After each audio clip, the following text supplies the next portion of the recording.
ইয়া আইয়ুহাল্লাযীনা আমানু, আল্লাহ বলছে হে তোমরা যারা ঈমান এনেছো, ইত্তাকুল্লাহ, আল্লাহর তাকওয়া অবলম্বন করো, হাক্কা তুকাতিহ, আল্লাহকে ভয় করো যেভাবে আল্লাহকে ভয় করা উচিত।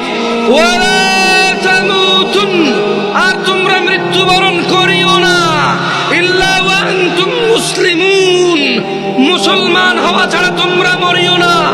ও তোমরা যারা ঈমান এনেছো, ও তোমরা যারা নিজেকে মুমিন বলো, ওয়ালা তামুতুন, মৃত্যুবরণ করিও না, ইল্লা ওয়া আনতুম মুসলিমুন, মুসলমান হওয়া ছাড়া। এটা হচ্ছে আল্লাহর দাওয়াত, এটা হচ্ছে আল্লাহর ওয়ার্নিং, এটা হচ্ছে আল্লাহর আদেশ, এটা হচ্ছে আল্লাহর সতর্কতা বাণী যে শোনো, মুসলমান হওয়া ছাড়া মরিও না। কারণ যে ঈমান ছাড়া মরবে, যে কাফের মুশরিক বেঈমান হয়ে মরবে, সে যত ভদ্র নম্র হোক, সে কোনোদিন জান্নাতে প্রবেশ করবে। আর মুসলমান ও যত খারাপ হোক কেন, তোমরা কি হাদিসে কুদসি পড়ো নাই? আল্লাহর নবী বলেছে, লাউ বালাগাত যুনুবুকা আনানাস সামা।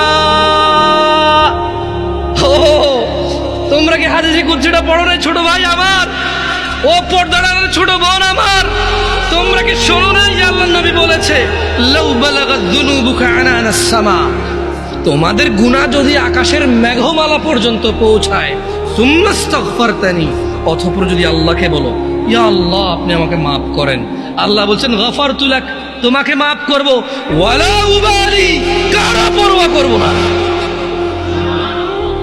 গুনাহ কোথায় পৌঁছাবে? আকাশের মেঘমালা কোথায়? তারপরে ক্ষমা চাইলে কে ক্ষমা করবে? কারো পরোয়া করবে?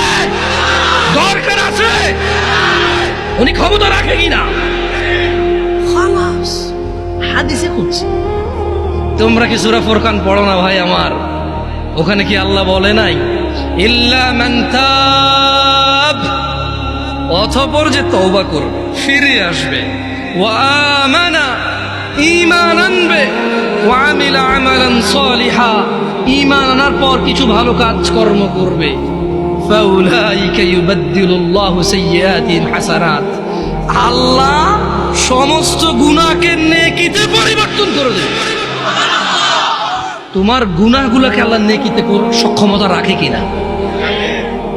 ওনাকে এটাতে বাধা দেওয়ার কেউ ক্ষমতা রাখে? কেউ প্রশ্ন করার ক্ষমতা রাখে? তোমার গুনাহ হচ্ছে এটা, আল্লাহ বলছে যে তোমার গুনাহ যাই হোক যত হোক, মাপ চাও, ঈমান আনো, ভালো কাজ করো, গুনাহকে কি করবে? নেকি করবে। গুনাহকে কি করবে? অন্যদিকে আল্লাহ বলছে যে গুনাহ যদি কোথায় লাগে? আকাশের মেঘমালা কোথায়? মাপ কার কাছে চাইলে উনি কি করবে? কারো পরোয়া করবে বলছে? আরবিটা শেখো, বলো ওয়ালা উবালি, বলো ওয়ালা উবালি, কারো পরোয়া করব না, এটা আল্লাহ বলছে। আল্লাহ বলছে যে বলো সুম্মাস্তাগফারতানি, যদি আল্লাহর কাছে ক্ষমা চাও, বলো যদি আল্লাহর কাছে ক্ষমা চাও, বলো গফারতু লাক, আল্লাহ বলছে ক্ষমা করব, ওয়ালা উবালি, কারো পরোয়া করি না। এর চেয়ে বেশি কিছু লাগবে তোমার? মরতে হবে কি হয়ে? মরতে হবে কি হয়ে? এই পৃথিবীতে হাজার অপরাধ গুনাহ না কুফরি? নামাজ ছাড়ার অপরাধ গুনাহ না কুফরি? দিনে কয় ওয়াক্ত নামাজ ফরজ? কয় রাকাত ফরজ? এই 70 রাকাত ব্যতীত আল্লাহ নবী সাল্লাল্লাহু আলাইহি ওয়াসাল্লামের যুগে সাহাবারা কাউকে মুসলমানই মনে করতো না। বোঝো নাই?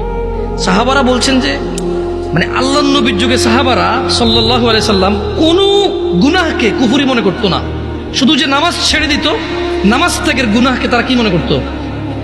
কুফরি মনে করতো।